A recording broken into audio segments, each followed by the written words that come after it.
Thanks for staying with us. Joining us on the show is the Acting Managing Director of the Nigerian Ports Authority, Mohammed Bello-Koko, to take us through the operations of the Nigerian Ports Authority, notably the allegations of the endemic extortion and corruption at the Apapa ports, decongesting the Apapa ports, making other ports viable, encouraging non-oil exports, and so on. Welcome to the show, sir. Thank you. Thank you so much. All right, sir. It's been 4 months since you took over leadership at the NPA. How has it been for you? Oh, so don't forget that I have been part of the executive management of Nigerian Ports Authority. I've been issued before I was made the acting managing director. So it has been easier to actually fill in that position and see to the operations of Nigerian Ports Authority. What I did was to look at the mandate of Nigerian Ports Authority, which are basically to ensure the smooth operation of the ports and ensure, easy evacuation of cargo, and then revenue generation, trade facilitation, and so on and so forth. And we picked those mandates, and I ensured that we followed up to ensure that we have moved from where we are to at least a better position since I assumed position. All right, sir. You know the Apapa Gridlock, Apapa issue is a major problem in Nigeria right now. And just simply, what is the plan to decongest Apapa? Okay, so let me first of all explain what is happening in Apapa and the Tinkan axis. If you remember, recently, Nigerian Ports Authority deployed what we call an ETO app, and we created a truck transit park. The essence here was to ensure that trucks that are coming into the port actually go into that park before they get to the port. We have about 27, 29 satellite truck parks. All trucks are supposed to go into those parks. And from those parks, they are not supposed to be called into what we call a pre-gate. So there are some parks that are pre-gates. Pre-gate means from that location, you now move into the ports. The essence here is to streamline the movement of trucks, streamline cargo evacuation in and out of it. Now, out of the 29 or so truck parks, probably about 7 or 8 of them have deployed the physical infrastructure that are needed. This includes bollards. It includes internet deployment, that is IT deployment. It also includes automated gate control system. What we have discovered is that some of the trucks do not go to those parks. So for instance, there's a manifest system. Terminal A, B, and C need a certain number of trucks to come in. So that means when you log in and you have your ATO ticket, if you are at the parks, you will automatically be called over to come into those locations. So where the trucks are bypassing that is where we have a problem. But currently, I can say that if you look at the Tinkan Mile 2 axis, that is where the major problem is. But the Apapa, Ijora part of the corridor is more smooth. We can say that 80% is better. You can ask people living in Apapa, there is better in and out there. But the Tinkan Apapa, the Tinkan corridor to Mile 2 is a major problem. One of the reasons there is the road network, which is currently being reconstructed. Yes, and some of the physical infrastructure has not been deployed by TTP yet. So I live around that axis of town, the Mile 2 Amodofi area, and I see trucks constantly packed. On Friday last week, I couldn't even get out of Amodofi to Oshodi Apapa Expressway on the other side to walk because Apapa Tinkan has started again. And people constantly worry that, there have been interventions, task forces, and all of this. Despite all of the efforts of government from federal to state, something is happening on that axis that is defying every solution. One of the major allegations also is that there's a large level of corruption. We had the task force chairperson for truck drivers, or some, I think truckers, on the show last week. We also had the professor of transportation on the show, and all of them were able to establish this. What have you found as the MD now? What have you found to be the realities there, and what are you doing exactly? Whether are you working with them to deal with this, or what exactly is the plan to deal with Mile 2 Tinkan axis? Okay, so first of all, let's identify that the problem with Mile 2 Tinkan axis is, first of all, the road itself. Between Sunrise and Mr. Biggs, the road is terrible. We have held meetings with the Director of Works of Federal Ministry of Works and Housing. We have also held a meeting with Dangote High Tech to see if they can provide palliative works at those locations. If they do that, the flow of traffic will be better. But we accept that there is massive issues of corruption and extortion along that corridor. Now, I have taken bikes, that's Okada, at night in the afternoon, 3-4 times I have done it, probably up to 6 times, because I wanted to see what was happening for myself. I didn't want someone to report to me what was happening. And what I discovered were multiple checkpoints, ad hoc checkpoints that were not supposed to be there. Okay. And therefore, because there are those checkpoints, there are issues of extortion. And what we are saying is, this is done by virtually everybody. Uniformed men, it doesn't matter, police, military, navy, virtually everyone is involved. So it's not just one government agency that is involved in this. What we have done was to call a meeting of all the agencies and plead with them to, first of all, identify what checkpoints should be in place. So on that axis, if we identify 5-6 checkpoints, it means any other checkpoint outside the identified checkpoints is illegal. But then what are the checkpoints supposed to be doing also? They are not supposed to interfere with the free flow of traffic. They are supposed to check the ATO tickets and be sure that the truck that is at point B is supposed to be there. It would have gotten probably its ATO ticket before it gets there. And if it doesn't, you send it backwards. And that's what we have been doing. We have held meetings with the truck drivers themselves. One of the major problems is also some of the truck drivers, in their bid to hurry up and get into the port, actually get on the queue without the TDO being ready. So they'll be on the queue, they are waiting to get approval to get into the port. So they don't even move. They slow down their movement, thereby creating a lot of traffic at the back. We also discovered truck drivers. There's a building somewhere around Apapa Gate where you can actually go into, and in probably 15-20 minutes, you get a brand new plate number that you will use along with your ATO ticket. So there have been theft of ATO tickets. And what we have done was to ask that instead of numbers or figures, let the ATO ticket turn to a barcode. It means that when you have a barcode, you will scan it and you'll be able to move to the next level. But I want to thank the various agencies of government and the Lagos State government in particular. The Lagos State governor has taken personal interest in what is happening in Tinkan and Apapa. The Minister of Transport also has paid personal interest in what is going on. He keeps calling permanently. He goes there quietly and checks what is going on. Lagos State government has been in collaboration with NPA to provide enforcement. Enforcement here is to ensure that trucks are not parked along the road, illegally, and so on and so forth. So we are having stakeholder collaborations. Sorry to interrupt you. For the ATO call-up system, there's been I don't know how to put it. Let's just call it corruption again, of, like you admitted, issuing numbers and people generating numbers for a select number of main players in this industry. So some people have up to 100 trucks and they secured their people. They have insiders who also sabotage the system for select few. This can be investigated. According to the truck task force chairperson, when he came here, they discovered even an account where they were paying an 11,000 amount to that they presented to you.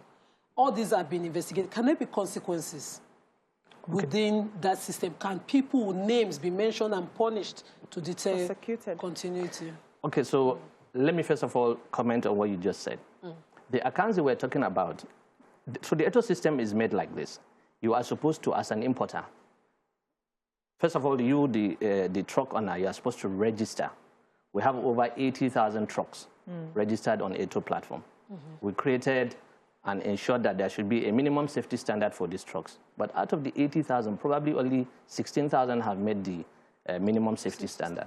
Now, you're supposed to go into that app and book a truck that should carry your container, okay? So when you do that, that means you already have a deal. And when you have that deal, it means that you will be on schedule to come in.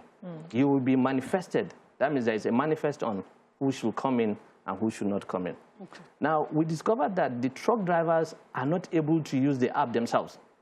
So they found people by the roadside that have ATM machines. So they pay them, and then these people now pay the money to TTP, which is the company managing Eto. So you now see where that allegation is coming from. But we have called them and had a meeting with them and said, you know what, you need to learn this thing. This thing is on your phone. It's an app. You should be able to pay for your Eto charges so that you don't, because what they do is they pay someone to pay Eto and they also pay charges to that person. Extra. Okay. They pay extra to that person. The account is also registered in the name Eto TTP because what? Yes, so let's assume you are the person that collects the funds on behalf of TTP. You now transfer to TTP in order to get the Eto ticket. And that's what has been happening. It has been investigated. We call we have a marine department, marine police, and we have spoken with our AIG, and he has investigated, and that's when we discovered that this was what was happening. The truck drivers, we have told them they need to come together and understand this. There have been a lot of, meetings with them. We have sensitized them on how to use this app. The power is in their hands, and they should be able to use this app. So one of the things some experts have said, if we want to really decongest Apapa ports, for instance, is to find a way to encourage other people to use other ports like the ones in Rivers, in Delta. Is there any plan of the NPA to probably reduce their tariff as a way of incentive for them to use other ports and also get those ports ready? Okay, so I want to take the issue of the eastern ports from three perspectives. First of all, a bit of a history on those ports, and then what is the problem with those ports, and then what we are doing about it. Okay. So the Calabar, Warri, and Brewery 2 ports were, so many years ago, were being managed by private mercantile companies, enterprises. And in 1969, the federal government of Nigeria came up with a decree they called Nationalization of Private Ports. And that enabled Nigerian Ports Authority to take over the management of Calabar, Warri, and Brewery 2 ports. Nigerian Ports Authority then paid about 3.1 million naira to take over these ports. Now, those that located these ports, located them far away from the ocean. Warri Port is about 109 kilometers away from the starting of the channel, that is the Fairway Buoy. Calabar Port is about 101 kilometers away. That means the channel is 101 kilometers. Rivers Port is about 90 kilometers. Meanwhile, Lagos Port is just about 9.25 kilometers. So that means they have a geographical disadvantage. And because of the distance of the ports, there is a high siltation along the channel. Now, that siltation means it becomes more expensive to maintain them because there are so many tributaries and distributaries. But let me take the Warri Port, for instance. The problem with Warri Port, first of all, so all these locations in the east have one major issue, two issues. First is the geographical disadvantage, and then security issues. In Lagos, you can move vessels in and out of the port any time of the day, any time of the night. The eastern port, there is a window. Between a certain time in the morning and in the afternoon, you can move vessels out of port or into port. After that, our pilots cannot go for security reasons. So that limits time. Yes, and it affects efficiency at those locations also. The second issue for, let's say, for Warri now, Warri currently, there is a breakwater. A breakwater is a physical infrastructure that is built in the ocean to reduce siltation and reduce the effect of waves, ocean waves, into the channel.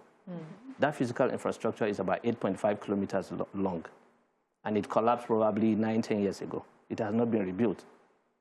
On what we are doing on Warri, we are currently doing a bathymetric survey and geotechnical survey by Royal Haskoni. And after that survey, they will come up with a proper design to either reconstruct the existing physical infrastructure, that's the breakwater, or to build a new one. Warri also has a pipe, an NNPC pipe, that is about 7 meters under. That means you cannot dredge Warri deeper than 7 meters. But these days, because of economies of scale, everybody wants to bring in bigger vessels. If you go to Rivers Port is very old. In fact, it has reached its end of year life. Rivers Port is supposed to either be reconstructed or a new one is supposed to be constructed. Calabar Port also, because of the distance and dilapidation and dredging hasn't been taking place. But what have we done now? First of all, let me state it that Nigerian Ports Authority is not in a position to decide for a consignee where to take his goods to. Yes. They are the ones that take that decision. They are private businesses. They are private businesses. But what we have done was to provide incentives, tariff relief at those eastern ports so that shipping lines and importers can also send in their goods, their cargo into those ports. So probably if you are bringing in something into Lagos ports and at the end of the day the total is $1 million with what we are giving and you are paying probably 500,000-600,000 at the eastern ports, maybe it will encourage people to bring in their cargo into those ports. We have seen an increase in importation in those locations. And I think in the next few weeks, we will also review that tariff and see if we can bring it down. So based on what you've said now, sorry. Yeah, can I go? Go, please. Okay, so, you know, just a quick follow-up to this. My question would be, even though we understand you cannot determine for importers and exporters which ports they should use, but considering the congestion at the Apapa port, what is the federal government and NPA considering long-term? Is it that this will eventually be fixed? And does it cost so much money that you do not think it will be fixed within 2-3 years? Is there a timeline that you're looking at and saying, okay, we need to raise funds and then give us like a 5-year period or a 10-year period to make sure these ports are up and going? So let me state first of all that the ports in Lagos have reached their capacity. They are operating far beyond their installed capacity. Okay. The city has caught up with the ports. There is no space to expand those ports. However, the Minister of Transportation has increasingly encouraged the Nigerian Ports Authority, and that discussion has started to look at how to reconstruct the ports. There is a limitation in terms of the depth of the quay walls. The design there at the quay walls is maximum of about 13. So that means you cannot also dredge the channel deeper than 13 meters. And because of that, that has reduced, or we are not able to bring bigger vessels into those locations. So there is discussion currently between Nigerian Ports Authority and the terminal operators to find alternative sources to rebuild those ports.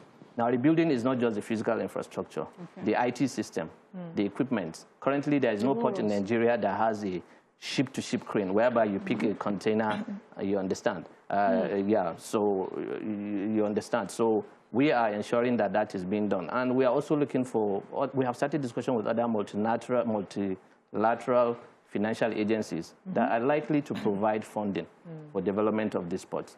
The other alternative is for the terminal operators to build the ports, and then we amortize over time. So do we have a timeline?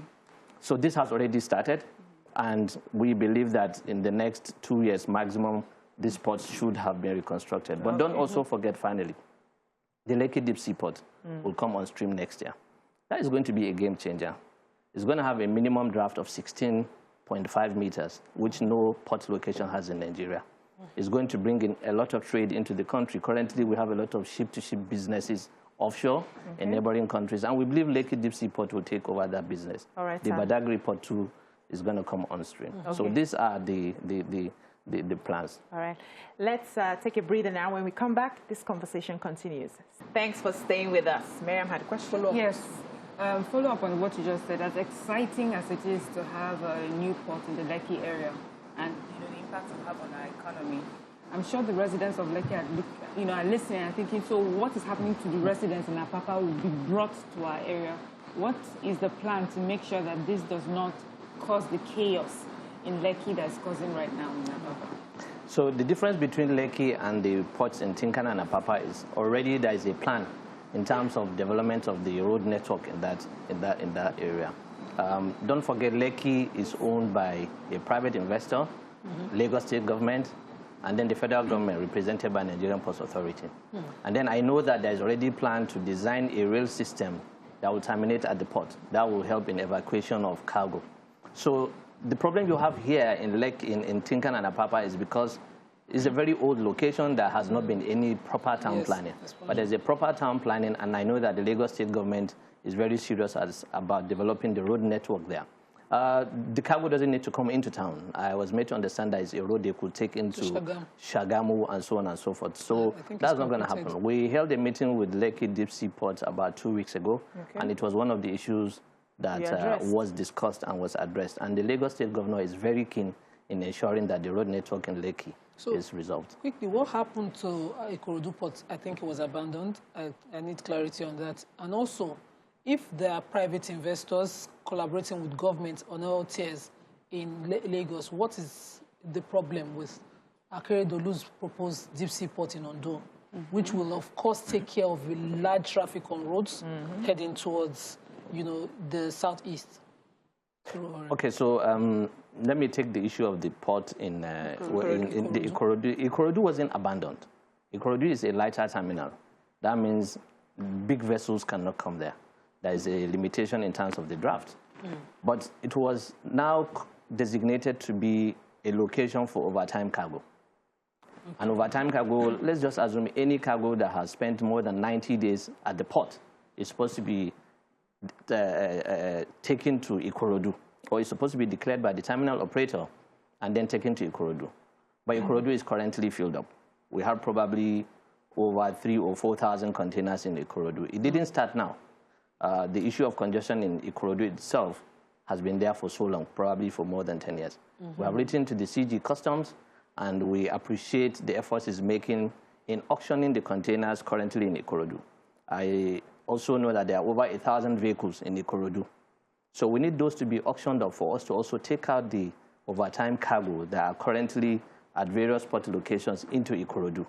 I know that auctioning has begun, but we please plead that it should be hastened up so that that port will be free, and then that location will be free, and then the other overtime cargo at the other port locations can now be pulled out and taken to Ikorodu to create more space at the ports of Tinkan and Apapa. For the other question, so there was a proposal between Ondo and Ogun State to create a port. Both states agreed to do that. And then we are now seeing a situation whereby one of the states want to break away and create another port location. And we have encouraged them to come up with an agreement between themselves, whether each of them wants to create a separate port, which is what we are seeing. But what we are seeing is it's not economically viable for the two states to have two different deep-sea ports. The proximity is too close. And all the economic indices, the financial model has shown that it is not viable to have those two ports. This decision should not be a political decision. It should be an economic decision in the best interest of both states and Nigeria in particular. We know that the OBC for those ports has already been done. We are studying it. We have reached an advanced stage, and very soon a conclusion will be reached. Okay, let's take this call from Hassan. Good morning, Hassan, from Lekki. To the acting managing director of Nigerian Ports Authority. I have two questions for you, Koko. Number one is about the gridlock in Apapa, the corruption that led to the gridlock in Apapa, and the principal people that are culpable to this. Number one, the police, the army, MPA security, the LASMA, road safety. These are the principal culprits. What are you doing now to checkmate the MPA security, your purview? Because a lot of people are having problems in accessing the port due to the corruption of the personnel of MPA. Is that all, sir? Okay, can you respond to him? Okay, so like you mentioned, the issue of extortion, so there's a team. The team involves, the team set up by Lagos State government, which involves LASMA, the police, and then you have MPA staff. For us, discipline, when it comes to such issues, we take it very seriously. There was an incident we investigated, and we identified 6 persons, 6 security staff of Nigerian Ports Authority, and we have taken measures against them. And we will keep doing that. We will keep investigating. We are thinking of using other digital ways. Because you see, when you say someone collected money, they have evolved so much now that it's the area boys that stand on the road to collect money while the uniformed men and others are standing by the side. Wow. So if you accuse someone, the onus is on you to prove it. So we have taken measures. But I also know that when it comes to the police, we have written to the IG. The IG has promised to take the adequate measures, and other uniformed security agencies. We have also submitted a list of police officers that we have found to be consistently involved in the extortion along that corridor to the Lagos State Governor. He has that list, and he has promised to take action adequately. What we realize is there are police officers that, as if their umbilical cord has been buried in that location. Thank you. They have refused to leave that location, and we have pleaded with the IG that he should please redeploy those officers, and he has promised to take action. The other problem we have is the issue of jurisdiction. We have marine police. Their jurisdiction ends within the port corridor. Anything outside that, they cannot act on it. And we have pleaded that that jurisdictional issues should be amended in such a way that when there are issues on the road in front of our ports, the police that are attached to the Nigerian Ports Authority, that's the Marine Police, should be able to take action. We have a CP. You understand? CP Marine, he's there. We have a port. There's a possibility of collaboration with the Marine Police and the guys on the So the issue here is, as long as he has jurisdiction outside and there's a problem outside, we'll hold him responsible. But if something happens outside, you are reporting to the CP Lagos. The CP Lagos does not report to Nigerian Ports Authority. He reports to the IG and the Lagos State Governor. The Lagos State Governor, in a certain meeting, has called the CP Police to say, listen, this is what I need you to do. We need to dismantle all these checkpoints. We need to ensure that those who have spent too long at those locations be moved out. Some have been redeployed, but some are still there. And we are pleading for this.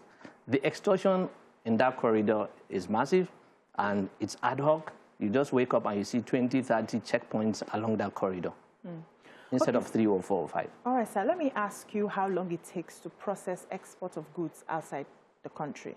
Because a lot of exporters and importers are complaining that they're losing money every day with their goods stuck at the ports and nothing is being done. So how long is it supposed to take? How long does it really take to clear and to export? On assumption of duty as acting managing director of Nigerian Ports Authority, one of the first things I did after looking at what ATO is doing and how to improve it is to look at exports. I am more interested in export of commodities than the import. It's not that the import, we're an import-dependent economy, but exports will improve and help our GDP. And we looked at it and realized that some of the exporters actually do not finish processing their documents before they come to the port. So that means they are on the queue, they are slowing down. Some of them are also exporting illegal items. So they are waiting until a certain person is at the gate before he gets there. And then, but to be candid, there are also delays in that. What have we done? What we have done is we just, a few weeks ago, actually created an export processing terminal in Lillipond. The essence of that is actually to support the President Muhammad Buhari's government policy on diversification of the economy and improvement of non-oil exports. Those parks, that particular park is supposed to have an internationally, accredited facility where you have the ability to process, to package, to sort, and then you close the container from there and straight to the port. So it means that that location will be able to you just finish your documentation and everything. So there will be customs, all government agencies will be there. And then recently we have also advertised for people to express interest. We want to establish 10 of those export processing terminals. There will be cooling rooms and so on and so forth because of perishable export commodities and items. And then we will ensure that the speed at which these exports are processed and taken into the ports is actually very fast. Some of the exporters don't even finish filling their NXP forms before they come to the ports. And then one major problem, let's assume a vessel is coming on the 15th of a month. The exporters actually at times get to the port on the 1st or 2nd or 3rd of the month. Wow. So the shipping companies are saying, no, you cannot come in until the ship has arrived so that we will load your container immediately. You understand? That way you are not occupying space at the port. So it's a cycle of issues. What we need to keep doing is re-engage them and encourage them to ensure that their documents are complete and so on and so forth. We will give priority to export. We are reviewing what is going on. ATO is a live app. So anything you do, you are tweaking the current system. Let me explain something. The whole of that is a cycle.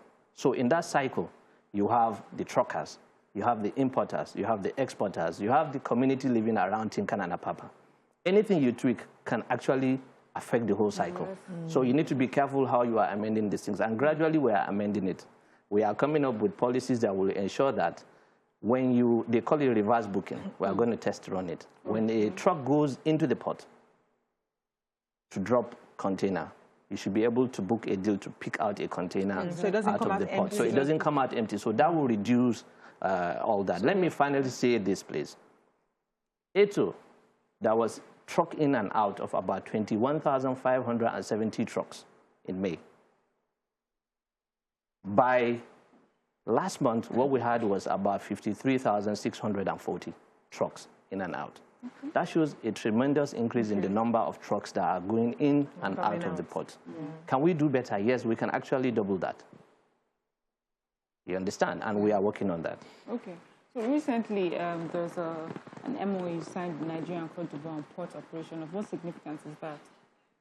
So the agreement with the MOU with the port of Abidjan is more like a, multilateral agreement that we are trying to create between Nigeria Ports Authority, the port of Abidjan, and other ports in Africa. There are very few direct port-to-port sea link between those two countries. We are a bigger country. We have more ports than Abidjan or than Ivory Coast. So this is to create a relationship between the two. There are learning points from them and there are learning points from us. And also it's to increase trade facilitation between both countries. And there is a commitment to also work together where there are deficiencies in Nigeria that we believe we can learn from the port of Cote d'Ivoire.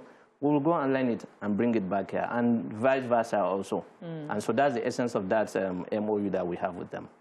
So what are you doing about bonded terminals now? Because I live in Satellite Town, and Satellite be the entire area, the environment, down to Irede, you have trucks parked anyhow. And when they are ready to take over the roads, the people living there are subjected to worse hardship than you can imagine.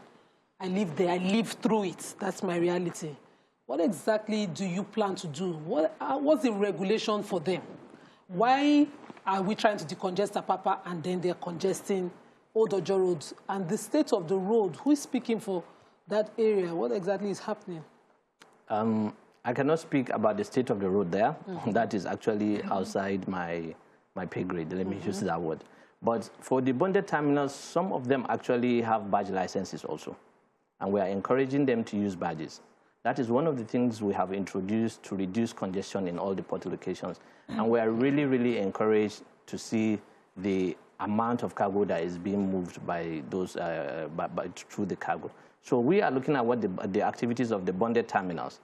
If there is need for us to request that some of them relocate from some areas, we are ready to do that. Discussions have started. We are calling them as stakeholders also. And we are looking at their activities and when do the trucks get in, when do they come out, and so on and so forth. That discussion is taking place. And I believe that within this month, you will see where do you take complaints? Because I have names of some of them. Where do we take complaints of the activities to? You can give it to me if you want right now. But actually, if you go to MPA website, it's an interactive website. Take it from me. We have a Servicom department that on a daily basis looks at complaints being lodged, inquiries also. And there's a GM responsible for that. And we need to encourage people to lay in their complaints, you understand? And we will review them and we'll get back to you. That is taken for granted. All right, one final question, sir. Yeah, so we have someone who sent a message, says, as a farmer, what consideration is given to people importing agricultural produce if they have to stay on the queue for too long? Is there any consideration given to them, especially as we understand the perishable goods? Yeah, did he say importing or exporting? Importing. So is the same thing also? The same. So we give windows for trucks to get into the port and come out of the port. Some will go in between 1 in the morning to say 3 in the morning, so on and so forth. So we give consideration to reefers, to trucks that go in to bring fish and other things at the port. We do not delay those ports. Their window is very important because we know that in a few hours, in a few days, those goods will actually expire. And that has been going on. And I'm sure if he looks at it, he'll see that there has been a tremendous improvement in terms of access to the ports by importers of perishable items. Thank you so much. We've been speaking with the Acting Managing Director of the Nigerian Ports Authority, Mohammed Bello-Koko. Thank you for giving us a wonderful explanation of everything that has been happening. Nima, are you okay? Are you satisfied? My own is not satisfied. I'm telling you, not You're satisfied. not satisfied? Okay, maybe he needs to come more and give us a breakdown of everything that's happening. That's all we can take on the show today. Join us again next week. And happy Independence Day. We'll see you on Monday. Bye-bye.